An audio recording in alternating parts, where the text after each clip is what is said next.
What do I think about woke what?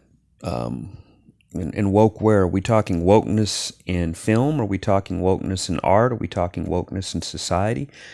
People act like woke has been around just this year or last year. Woke has always been around, like the term woke. Um, I think what's happening today, well, I mean, it just depends on where we were, the conversation right now goes. If we want to talk about woke as far as film, we can go from woke in film to woke in art to woke in society. Let's do that. So, wokeness in film is absolutely nothing new. Um, Having representation, I think what's happened is we've forgotten the representation that we've had. I'm not saying that you don't push for more, but back in the days, and I'm going to critique films, today's films versus films of the past. The thing about film is, whenever there was a strong female character, she was a full character. Whenever there was a strong black lead, it was a full, strong male or female character. Um, the movie was a movie first.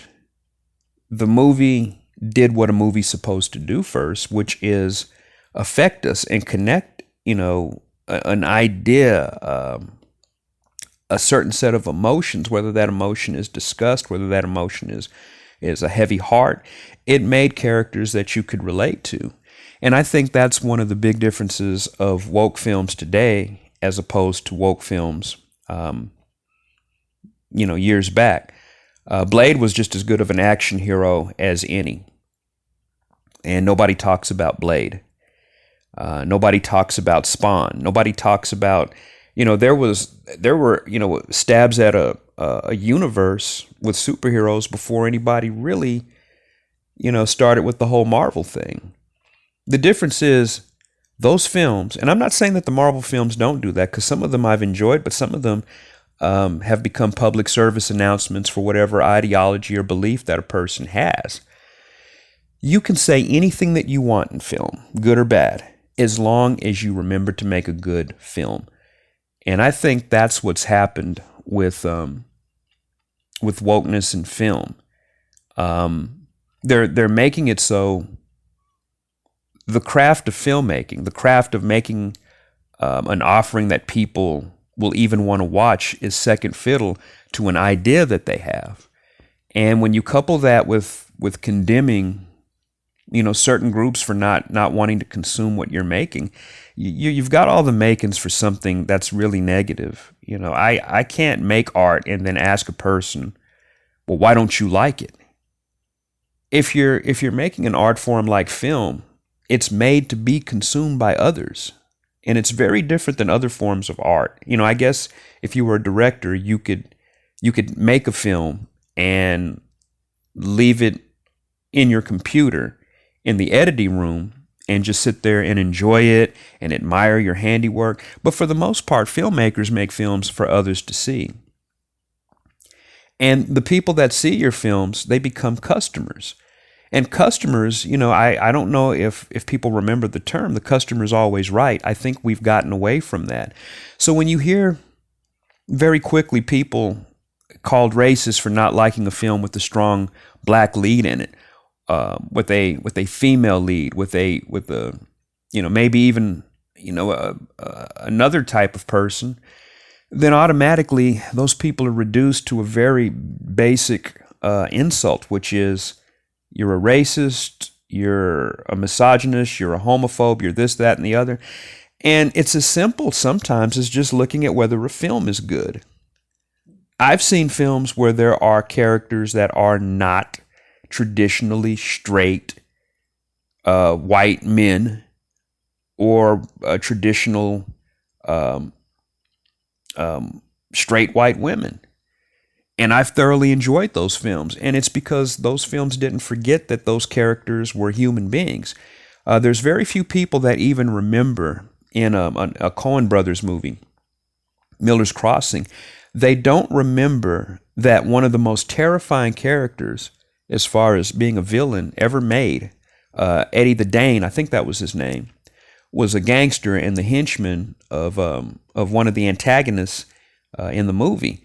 Eddie Dane was gay, but Eddie Dane would beat your butt.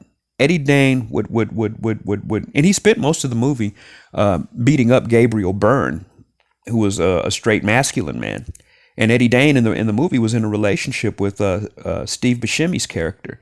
But the fact is they were played like human beings. They were not played like public service announcements or poster children for homosexuality. They were just allowed to be human. Same thing in other films such as Our Lady of the Assassins. That entire movie was about a gay relationship with the backdrop of extreme violence. The cinematography of it was unique because it was completely shot digital, so you felt like you were right there in the middle of this violent, what's essentially a violent romance, and the content of it made up for things that might make people uncomfortable. And when you give a diverse vision of what a person is, as opposed to making them a two-dimensional archetype, then you generally get a response from people that, and it's one of those responses that is universal. It goes across the boards. That's why certain films with certain stars, like Creed it's a black character. Rocky's not a part of Creed, but the universe was made so that the character of Apollo Creed's son was made to be compelling. And I don't think that people are making compelling film anymore. I think to a certain degree, ego and certain ideologies becoming the religion of those people has made it so that the population, the public, is not getting what they want. I'm not excited about films. I have to go completely the indie route. I love watching film trailers, but I can nearly tell you when watching a movie how a movie's going to play out from a gender and racial perspective and who's going to be demonized as a villain. And I can tell you that it's going to be done in a cookie cutter type way. And I'm simply a consumer. I love film. I'm involved in some film things, but I'm saying this as a consumer. This is how bland it's become, because there's no consideration to the craft of film anymore. As for art, what I'm seeing is a trend of socially aware artists. And I think that that's good. I think art, by the nature of what it is socially aware. And what that means is, just by default, you're going to examine societal issues. You're going to examine culture. You're going to examine politics. You're going to examine all the things in the world, because art generally, when we're talking about that type of art, is a reflection of our times. But the key word is examines. And the sister word to examines, explores. And I don't think that artists explore anymore. I think artists look to trend. And I've noticed that the conversations about race, the conversations about intersectionality, the conversations about gender, the conversations about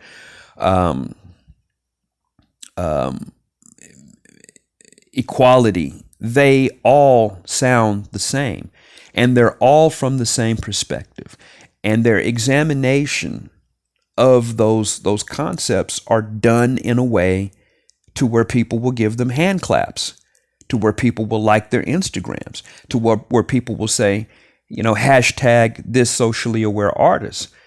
But you're not going beyond scratching the surface of the whole iceberg. There's an entire layer that people are scared to death to even explore. They're scared to death to even confront an idea that's related to that. They're afraid to even question the ideas that many socially aware artists share. They're afraid that they'll be canceled. They're afraid that they will be shadow banned from whatever platform they're on. So, art was supposed to be this, it was even above the news. It could say what it wanted to. And now it's been relegated to saying what people want to hear.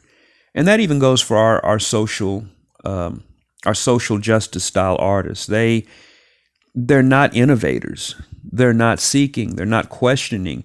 And things that are overtly true, because they're unpopular in public, they won't even touch. They avoid that stuff the same way that a cat avoids a litter box when it's done. They bury that excrement because it scares them. And the artist was supposed to be braver than most. The artist was supposed to be fearless. And there are different types of artists, of course. There are artists that deal with what's happening in society, and there's artists that make things beautiful. The thing that we all understood was we stayed out of each other's way so that we could create. And now it's a travesty because artists just want to fit in.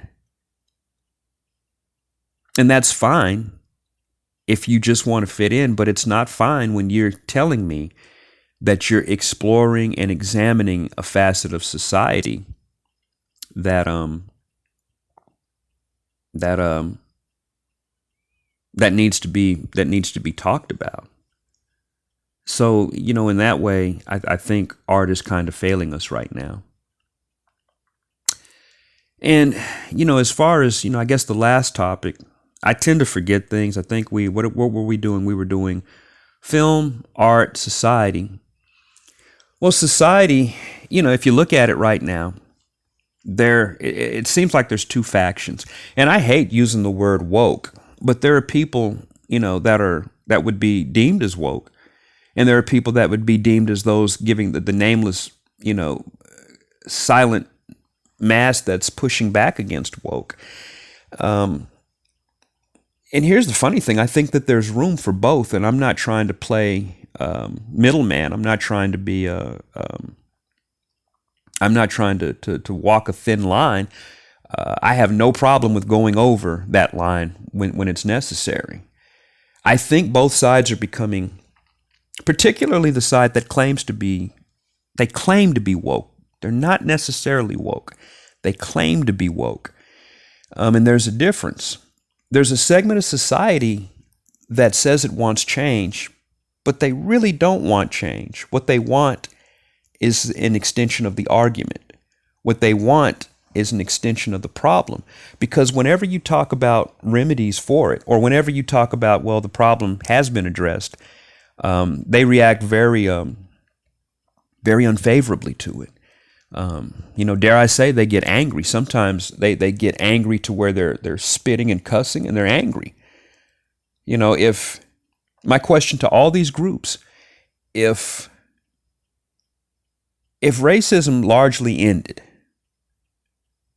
is there even a definable marker for people who are woke along racial lines? Is there a marker that would let you know that leg of the race is over? Or is it just a perpetuation of the conversation? And the ones who come with remedies, the ones that are truly awake and are truly aware, they're actually shot down many times by people that claim to be enlightened and woke. And the truth of the matter is, there are people with agendas, and I'm not going to get into all that, because you get into some stuff and you get shut down. And I don't have to say more than I've said in order for people to understand. There are people, as far as gender gaps in society, that fight for equality. They say that there's a fight for equality.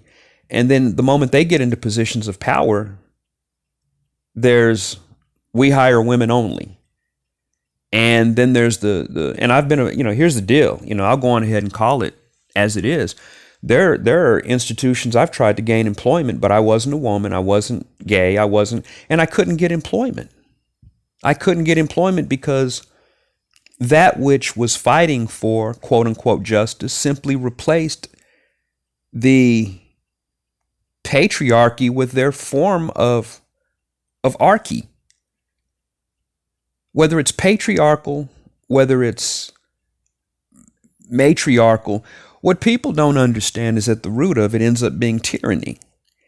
And these caricatures of movements that were noble are becoming more vocal than the actual ones that are noble.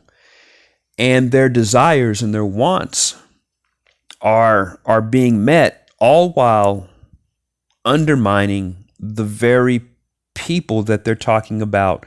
We want to be equal with. We want to we want to gain your support.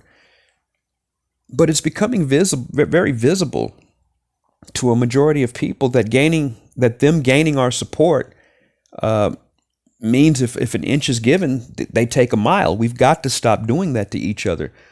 We've got to get on the same page. And we've got to really look at and be honest about, do we want supremacy and privilege, or do we want equality? And unfortunately, equality looks nothing like privilege. It looks nothing like supremacy.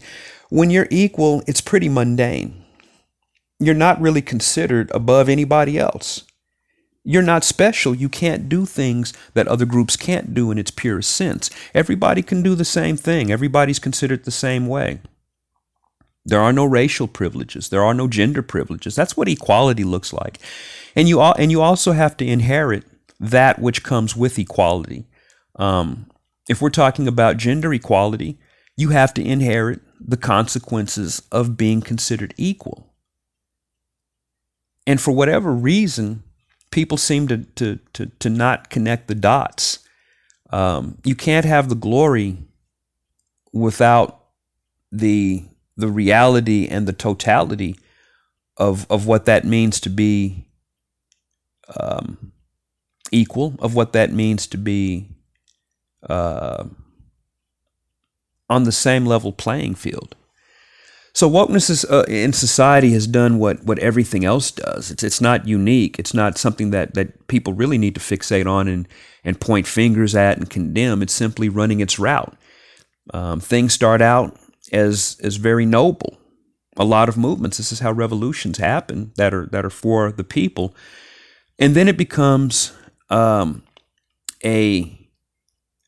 business. It becomes a machine that has nothing to do with the original idea. And then ultimately it becomes this caricature that everyone laughs at. And if you sit back with your popcorn and you watch, that's exactly what's probably going to happen. Where do I see society going in the next several years? I see it crashing. I see it crashing on several fronts and then resetting itself.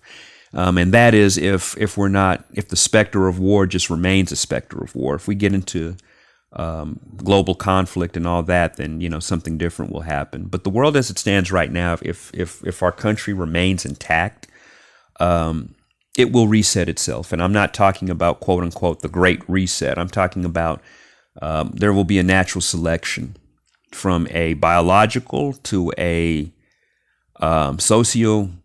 sociological reset, and we tend to do that. Everything comes full circle. That's why the saying "nothing's new under the sun."